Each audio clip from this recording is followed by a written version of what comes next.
soy Astrid Hummel y esto es Sobran los Motivos.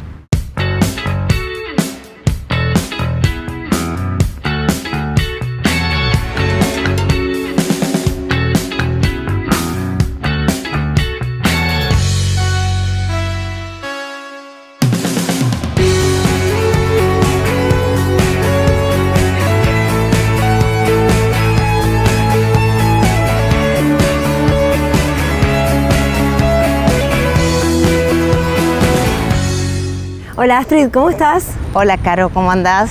Bien. Muchas gracias por la invitación, es un gusto estar acá, como siempre.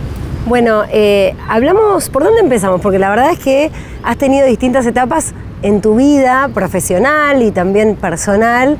Si querés empezamos por el hoy, ¿no? Que te hace, como recién hablábamos antes de empezar, sumar un montón de herramientas de capacitación que fuiste adquiriendo para hoy poder plasmarlas en distintos proyectos, dos de los cuales son ley y uno supone ya están en marcha.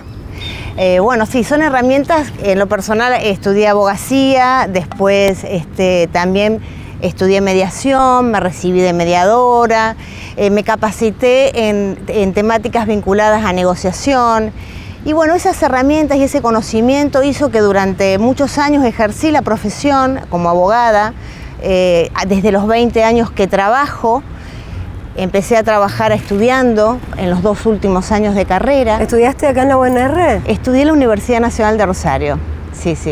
La mediación también, la carrera de mediación también la estudié en la Universidad Nacional de Rosario y ejercí la profesión desde los 20 años que empecé a trabajar, luego ininterrumpidamente, hasta que me encontró la función pública.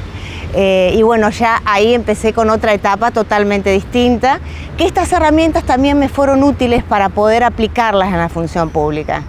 Así que hoy en el cargo de diputada nacional, en representación de la provincia de Santa Fe, en el Congreso, cumplo un rol que para mí es de mucho compromiso, de mucha responsabilidad, ¿no es cierto? Y previo a estar en el Congreso de la Nación como diputada, ejercí 2 años una función ejecutiva en el ámbito nacional como directora nacional del INAES, que es el instituto que nuclea el sector mutual y cooperativo del país, y es una designación que realizó el presidente de la Nación respecto de mi persona. Claro.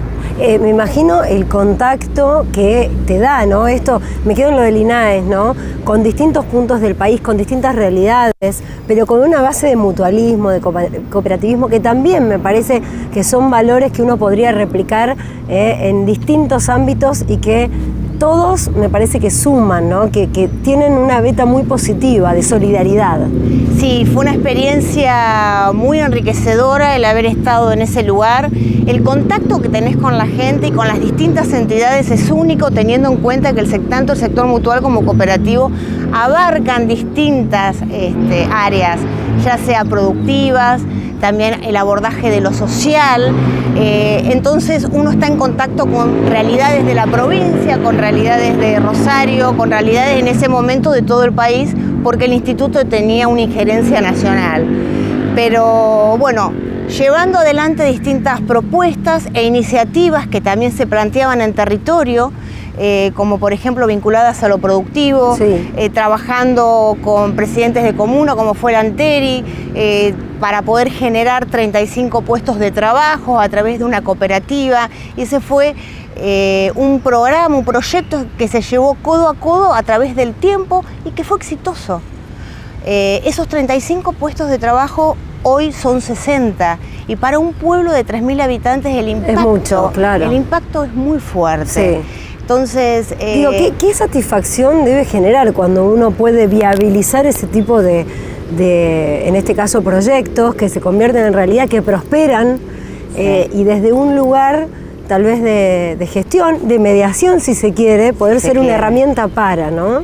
Sí, realmente es muy lindo porque permite escuchar, trabajar y proyectar a través del gobierno nacional, porque esta no fue una función que realicé en lo personal de forma individual, sino dentro de una estructura, de un programa de gobierno. Esta es la decisión que tomamos nosotros, que tomó el presidente Mauricio Macri, cuando asumió.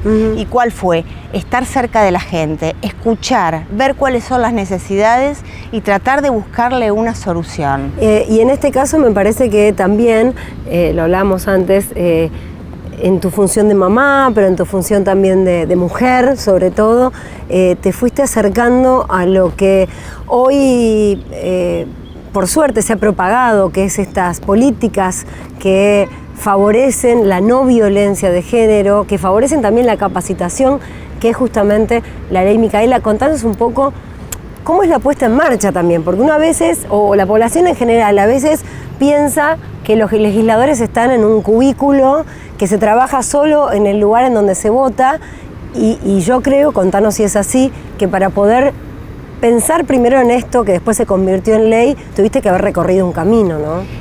Sí, la verdad que la ley Micaela es una ley muy importante, trabajamos mucho el año pasado. El Congreso tiene un ritmo intenso de trabajo, un ritmo intenso porque no solamente son las sesiones que normalmente las personas ven que cuando se convoca y sesionamos los diputados. Sí, sobre todo con temas álgidos, en donde ponen el ojo, ¿no? Exactamente, sino que previo a eso también están las comisiones. Sí. El Congreso está integrado por 45 comisiones, cada una con distinta temática. En mi caso participo y soy parte de un número de comisiones obviamente inferior, pero que de mucha responsabilidad, como es adicciones y narcotráfico. Estoy en cooperativas y mutuales porque he trabajado en ese sector desde el Ejecutivo. Por tu experiencia. Y a los efectos de la experiencia también para poder aportar. Cultura, previsión social, población y desarrollo humano, que es una comisión muy interesante. Así que vamos trabajando semana a semana en aquellos proyectos que luego van a llegar al recinto. Sí. ¿Y dónde fue la curiosidad que te llevó después a trabajar sobre esta ley? Bueno, la ley Micaela es una ley que realmente se necesita porque lo que hace es capacitar a los integrantes de los tres poderes y que desde mi punto de vista tiene un doble impacto positivo, porque esa capacitación, esa toma de conciencia, digamos, y cómo abordar una problemática de violencia de género siendo empleado público, le impacta a la persona como ciudadano, pero también en la labor que cumple. Y cuando nos referimos a los tres sectores de los tres poderes, nos estamos refiriendo no solamente a los diputados, no solo a los jueces, no solo al presidente o a los ministros, sino también a todos los empleados públicos. Esto abarca a todos, claro. Todos la policía, las personas que están en la salud pública, a todos los empleados. Es un proceso públicos. que va a llevar tiempo, pero yo creo que es necesario, ¿no? Con la coyuntura que hay. Es un proceso de tiempo, como todo lo que normalmente se proyecta, llevan sus tiempos, pero realmente muy necesario porque va a capacitar al empleado público para poder prevenir, darse cuenta y abordar la problemática. Bien, bien. Y pasamos al otro proyecto que también tuvo un alto impacto, que es el de los llamados barrios populares, y algo que es necesario, lamentablemente, ojalá no fuese así, pero hay que seguir poniendo el foco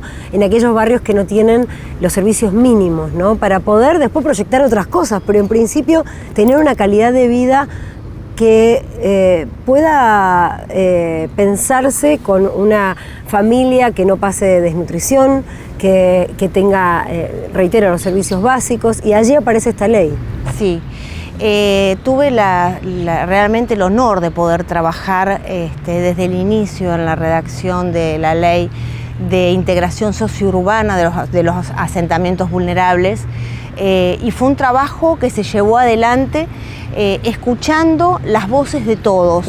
Vale decir, el resultado de la ley de barrios populares, como normalmente se establece, se dice, se denomina, que es la ley de integración sociourbana, lo que procura es eso, es detectar cuál es la necesidad que hay en cuanto a servicios públicos y también focalizar en obtener el certificado o el título, ¿no es cierto?, de propiedad del inmueble. Ajá. Ahora, no es un dato menor igual, no es un dato menor, pero ¿cómo llegamos a esta ley? Llegamos luego de un proceso.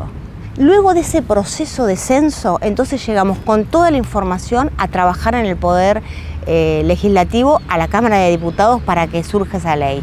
Una ley que fue votada por todos los partidos políticos por unanimidad, indudablemente, porque vuelvo a repetir, lo que se trata con esta ley es de reinsertar ese barrio vulnerable a la comunidad, de darle los servicios básicos esenciales. De ese censo surgieron, por ejemplo, que gran cantidad de familias están a cargo de mujeres, las casas están a cargo de las mujeres. Entonces ahí también se detecta el rol que cumple la mujer hoy en la sociedad. Otros datos, por ejemplo, como la deserción escolar que fue censada, también se censaron datos con relación a la búsqueda de empleo, a los chicos que quizás, a mí me llamó mucho la atención la cantidad de adolescentes o de jóvenes que sin tener empleo tampoco tenían inquietud en buscarlo. Y creo que ahí están los factores donde tenemos que trabajar. Claro. ¿Cómo reinsertarlo en un montón de cuestiones, no solamente en lo laboral, ¿no? Porque no tener inquietud también habla de una carencia en otros sentidos, ¿no? Digo, no solamente el laburar para tener el mango, sino no querer trabajar. Digo, ¿qué es lo que te decían? ¿Cuáles eran los argumentos? ¿Qué preferían hacer? ¿Cómo vivían? Por eso es importante la motivación, por eso es importante que darle las herramientas para el desarrollo humano a cada uno de los individuos, a cada uno de los santafesinos.